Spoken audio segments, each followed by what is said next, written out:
শয়তান যখন নিজের জান্নাত থেকে বের হয়ে গেছে, শয়তান বলল, আল্লাহ, এই আদমের কারণে আমি বের হয়েছি। আদম না শুধু, তার আমরা বলি 14 গোষ্ঠী আর কি, তার পরবর্তী সমস্ত প্রজন্ম কিয়ামত পর্যন্ত যারা আসবে তাদের সিরাতুল মুস্তাকিমে, তাদের সরল পথে আমি বসে থাকবো। সুম্মা লাআতিয়ান্নাহুম মিন বাইনি আইদিহিম ওয়া মিন খালফিহিম ওয়া আন আইমানিহিম ওয়া আন শামাইলিহিম। আমি তাদের কাছে তাদের সামনের দিক থেকে আসবো, পিছন দিক থেকে আসবো, ডান দিক থেকে আসবো, বাম দিক থেকে আসবো। তার জন্য কোনো অপশন আমি খোলা রাখবো না। তাকে দুনিয়ার চাকচিক্যতা আমি প্রেজেন্টেশন করব, তাকে ইবাদত করাবো, বেদাত করাবো, তাকে ইবাদত করাবো, শিরক করাবো, তাকে নেক্সুরতে শয়তানের ধোঁকা দিয়াবো। ওয়ালা তাজিদু আকতারুহুম শাকিরিন। বেশিরভাগ মানুষকে আপনি আপনার কৃতজ্ঞ বান্দা হিসেবে পাবেন না। যেটা আল্লাহ সুবহানাহু ওয়া তাআলা নিজেই বললেন কোরআনের মধ্যে, ইন্নাল ইনসানা লিরাব্বিহি লাকানুত। নিশ্চয় বেশিরভাগ মানুষ তার রবের প্রতি অকৃতজ্ঞ, আনগ্রেটফুল।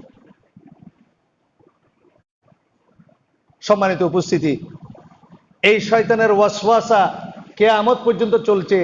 আমরা আপনারা যারা দাড়ি টুপি পরিহিত আছে, আমাদের উপরে এরা ওভারটাইম করে। শয়তান কি করে? ওভারটাইম করে। অনেকে মনে করে থাকেন শয়তান একজন মানুষ, এত ডিস্টার্ব করে কেমনে? জি না, শয়তানেরও সৈন্যবাহিনী রয়েছে। সেই মুসলিমের একটা হাদিস থেকে আমরা জানতে পাই, শয়তানেরও সৈন্যবাহিনী রয়েছে, তার ডিলারশিপ রয়েছে, তার বিক্রয় প্রতিনিধি রয়েছে, সবার কাছে সে যায়। তার কাছে বেস্ট প্রোডাক্ট হচ্ছে স্বামী স্ত্রীর মধ্যে পার্থক্য সৃষ্টি করে দেওয়া, বিভাজন সৃষ্টি করে দেওয়া। কারণ একটা মানুষের দিন পালনের সবচেয়ে বড় আশ্রয়স্থল হচ্ছে তার পরিবার। পরিবারে যদি সন্দেহ লাগানো যায়, পরিবারে যদি গ্যাঞ্জাম লাগানো যায়, পরিবারে যদি পারস্পরিক সন্দেহ, আমানতের খেয়ানত একটু যদি ঢুকিয়ে দেওয়া যায়, আপনার জীবনটা এমনিই বরবাদ করে দেওয়া যাবে। এই জন্য শয়তানের বেস্ট যে প্রোডাক্ট সেটা হচ্ছে স্বামী এবং স্ত্রীর মধ্যে দূরত্ব তৈরি করে দেওয়া। এবং এই জন্য শয়তানের যে বিক্রয় প্রতিনিধি স্বামী এবং স্ত্রীর মধ্যে দূরত্ব তৈরি করে দিতে পারে, আলাদা করে দিতে পারে, শয়তান তাকে বেশি পছন্দ করে। এবং শয়তানের কাছে he is the best seller. সম্মানিত উপস্থিতি, আল্লাহ সুবহানাহু ওয়া তাআলা শয়তানকে কিছু ক্ষমতা দিয়েছেন। শয়তান যখন জান্নাত থেকে বের হয়ে যায়, তখন আল্লাহ সুবহানাহু ওয়া তাআলার কাছে সে দোয়া করে, আল্লাহ, আপনি তো আমাকে জান্নাত থেকে বের করে দেন, তবে আমাকে আপনি কিয়ামত পর্যন্ত হায়াত দান করেন এবং আমাকে বনি আদমের শিরা উপশিরায় চলাফেরা করার আপনি তৌফিক দান করেন, ক্ষমতা দান করেন। এই জায়গায় শয়তান আমাদের অনেকের চেয়ে ভালো। শয়তান চেয়েছে কার কাছে? কথা বুঝেননি মনে হয়। শয়তান চাচ্ছে কার কাছে? আল্লাহর কাছে। আর আমি আপনি চাই কার কাছে? আমাদের মধ্যে অনেক দাড়ি টুপিওয়ালা শয়তানের চেয়ে খারাপ, আর মনে করে সে জান্নাত পাবে। এটা হয়? এই জন্য অনেক সময় শয়তান আমাদের কাজকর্ম দেখে শয়তান নিজে লজ্জা পেয়ে যায়। আমি জান্নাত থেকে বের হয়ে গেছি, কিন্তু এদের কাজকর্ম দেখে আমার নিজেরই লজ্জা লাগে। একজন ভাই যখন তার ভাইকে খুন করে, শয়তান তার থেকে চলে যায়। এর সাথে তাকে লাভ কি? এতে আমার চেয়ে বড় শয়তান। সম্মানিত উপস্থিতি, শয়তানের ওয়াসওয়াসা আমাদের মধ্যে চরমভাবে, আমরা শয়তানের দ্বারা ইনফ্লুয়েন্সড হয়ে গেছি, আছি এবং থাকব। শয়তান আমৃত্যু আমাদেরকে ওয়াসওয়াসা দিয়ে যাবে। শয়তানকে আল্লাহ সুবহানাহু ওয়া তাআলা ক্ষমতা দিয়েছেন, কিয়ামত পর্যন্ত সে বেঁচে থাকবে। কিয়ামত পর্যন্ত আপনি আউযু বিল্লাহি মিনাশ শাইতানির রাজিম করবেন, শয়তান 100 হাত দূরে যাবে, আবার ফিরে আসবে। কিয়ামত পর্যন্ত এই চোর পুলিশ খেলা চলতেই থাকবে। সেটা আল্লাহ সুবহানাহু ওয়া তাআলা জানেন। আল্লাহ সুবহানাহু ওয়া তাআলা সেটা জানেন। আমার বান্দাদেরকে শয়তান পথভ্রষ্ট করবে, গুমরাহ করবে। আমি তাদেরকে কোরআন দেব, বিশুদ্ধ হাদিস দেব, রিসালাত দিয়ে রাসূল পাঠাবো, তারা ভালো কাজ করবে। আবার সাথে সাথে শয়তানের প্রতারণায় পড়ে, নফসের ওয়াসওয়াসায় পড়ে গুনাহ করে ফেলবে। এই জন্য আল্লাহ সুবহানাহু ওয়া তাআলা শয়তানকে অপমানিত করার জন্য, শয়তানের অ্যান্টিবায়োটিক হিসেবে আল্লাহ সুবহানাহু ওয়া তাআলা মুমিন বান্দাদের জন্য যে ট্রিটমেন্ট, যে মেডিসিন, যে ঔষধ দিলেন, সেটা হচ্ছে তাওবা বা আল ইস্তিগফার। সুবহানাল্লাহ। এই জন্য আল্লাহ রাসূল সাল্লাল্লাহু আলাইহি ওয়াসাল্লাম বলেছেন, হাদিসটা আমি খুতবার শুরুতে আপনাদের সামনে আলোচনা পেশ করেছি, সহিহ মুসলিমের 2749 নম্বর হাদিস, এবং মিশকাতের 2328 নম্বর হাদিস, আল্লাহ রাসূল সাল্লাল্লাহু আলাইহি ওয়াসাল্লাম বলছেন, ওয়াল্লাযী নাফসি বিয়াদিহি, সে আল্লাহর কসম করে বলছি যার হাতে আমার প্রাণ, লাউ লাম তুযনিবু, যদি তোমরা গুনাহ না করতে, লাযাহাবা আল্লাহু বিকুম ওয়া লাজাআ বিকওমিন ইউযনিবুনা, তাহলে আল্লাহ সুবহানাহু ওয়া তাআলা তোমাদেরকে সরিয়ে অন্য একটা জাতি আনয়ন করতো যারা গুনাহ করতো। সুবহানাল্লাহ। তোমরা মানুষ যদি গুনাহ না করতে, তাহলে আল্লাহ সুবহানাহু ওয়া তাআলা তোমাদেরকে ধ্বংস করে দিয়ে, সরিয়ে দিয়ে আরেকটা কওম আনতো যারা গুনাহ করতো। ফায়াস্তাগফিরুনাল্লাহ, অতঃপর তারা আল্লাহর কাছে তওবা করতো। ফায়াগফিরু লাহুম, আল্লাহ সুবহানাহু ওয়া তাআলা তাদেরকে ক্ষমা করে দিতেন। সুবহানাল্লাহ। কত বড় বোনাস, একটা গ্রেট অপরচুনিটি।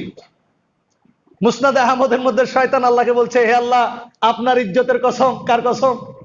আমরা মরা কাঠের কসম খাই, মরা বাপের কসম খাই, ছেলের কসম খাই।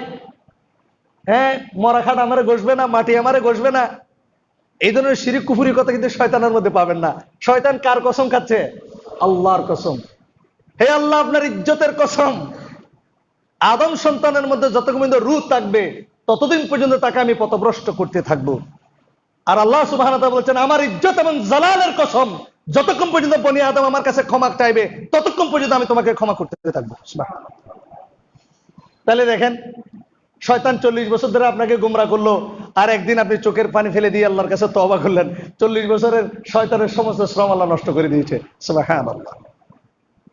এজন্য আল্লাহ রাসূল সাল্লাল্লাহু আলাইহি ওয়াসাল্লাম বলছেন, সুনান তিরমিজির 2449 নম্বর হাদিস, আল্লাহ রাসূল সাল্লাল্লাহু আলাইহি ওয়াসাল্লাম বলছেন, কুল্লু বনি আদম খাত্তাউন, প্রত্যেক বনি আদম, এর মধ্যে নবী নাই, রাসূল নাই, সাহাবায়ে কেরাম নাই, তাবেঈন নাই, তাবে তাবেঈন নাই, পৃথিবীর সমস্ত বনি আদম ভুলকারী, অপরাধী। খাত্তাউন, তাদের মধ্যে ভুল আছে, ত্রুটি রয়েছে, এটা মানুষের একটা ফিতরত। ওয়া খায়রুল খাত্তাইনা আত-তাওয়াবুন, তবে সবচেয়ে উত্তম ভুলকারী হচ্ছে যে তওবা করে আল্লাহ সুবহানাহু ওয়া তাআলার রাস্তায় ফিরে আসে। সুবহানাল্লাহ। আল্লাহ সুবহানাহু ওয়া তাআলা তওবাকে এত পছন্দ করেন। এজন্য মুহাম্মদুর রাসূলুল্লাহ সাল্লাল্লাহু আলাইহি ওয়াসাল্লাম, যার সম্পর্কে বলা হয়েছে আল্লাহ সুবহানাহু ওয়া তাআলা তার বর্তমান, অতীত, বর্তমান, ভবিষ্যতের সমস্ত গুনাহ ক্ষমা করে দিয়েছেন, তারপরও আল্লাহ রাসূল সাল্লাল্লাহু আলাইহি ওয়াসাল্লাম নিজেই বলছেন, লিআন্নী আস্তাগফিরুল্লাহ ওয়া আতুবু ইলাইহি ফি কুল্লি ইয়াউমিন, প্রত্যেক দিন আমি আল্লাহ সুবহানাহু ওয়া তাআলার কাছে তওবা করি আকতারা মিন ৭০ মাররা, ৭০ বারেরও অধিক। সুবহানাল্লাহ। অথচ তার আগে পরে কোনো গুনাহ নেই। আল্লাহ সুবহানাহু ওয়া তাআলা তওবা এবং ইস্তিগফার, অনুতাপ, অনুশোচনা করা এবং ক্ষমা প্রার্থনা করাকে এত বেশি ভালোবাসেন। সম্মানিত উপস্থিতি, এই জন্য তওবাকে, ইস্তিগফারকে জান্নাত লাভের জন্য, জাহান্নাম থেকে বাঁচার জন্য, নিজের ফ্রাস্ট্রেশন, ডিপ্রেশন থেকে বাঁচার জন্য সবচেয়ে বড় অ্যান্টিবায়োটিক। আপনার জীবনের প্রত্যেকটি ক্ষণে এ তওবা এবং ইস্তিগফার যাতে আপনার সঙ্গী সাথী হয়। সম্মানিত উপস্থিতি, আল্লাহ সুবহানাহু ওয়া তাআলা আমাদের ইবাদত, মুআমালাত, আমাদের দৈনন্দিন জীবনে এমন ভাবে তৈরি করে দিয়েছেন, প্রত্যেকটা ক্ষেত্রে আল্লাহ সুবহানাহু ওয়া তাআলা তওবা এবং ইস্তিগফারের ব্যবস্থা করে রেখেছেন, যাতে আমরা আল্লাহ সুবহানাহু ওয়া তাআলার দয়ায় প্রত্যেকেই জান্নাতীদের অন্তর্ভুক্ত হতে পারি। সুবহানাল্লাহ। আল্লাহ সুবহানাহু ওয়া তাআলা আমাদেরকে এত ভালোবাসেন। এইজন্য আল্লাহ সুবহানাহু ওয়া তাআলা সূরা জুমারের মধ্যে বলছেন, কুল ইয়া ইবাদিয়াল্লাযীনা আসরাফু আলা আনফুসিহিম লা তাকনাতু মির রাহমাতিল্লাহ ইন্নাল্লাহা ইয়াগফিরুয যুনুবা জামিআ ইন্নাহু হুয়াল গফুরুর রহিম। আল্লাহ সুবহানাহু ওয়া তাআলা বলছেন, কুল, বলে দাও, ইয়া ইবাদিয়াল্লাযীনা আসরাফু আলা আনফুসিহিম, আমার বান্দাদের মধ্যে যারা নিজের নফসের প্রতি জুলুম করেছো, লা তাকনাতু মির রাহমাতিল্লাহ, তোমরা আল্লাহ সুবহানাহু ওয়া তাআলার রহমত থেকে নিরাশ হয়ো না। ইন্নাল্লাহা ইয়াগফিরুয যুনুবা জামিআ, আল্লাহ সুবহানাহু ওয়া তাআলা, তুমি তওবা করো, ইস্তিগফার করো, turn back, come back to Allah সুবহানাহু ওয়া তাআলা। আল্লাহ সুবহানাহু ওয়া তাআলা তোমার অতীতের সমস্ত গুনাহ ক্ষমা করে দিবেন। সুবহানাল্লাহ। আল্লাহ সুবহানাহু ওয়া তাআলা বলছেন, আমার বান্দা যদি মারা যায়, সে যদি তার গুনার মধ্যে যদি শিরিক না থাকে, সে যতগুলো গুনাহ নিয়ে এসেছে, সে গুনাহ যদি আসমান জমিনের সমপরিমাণে হয়, আমি ততখানি রহমত নিয়ে তার সামনে হাজির হয়ে যাব।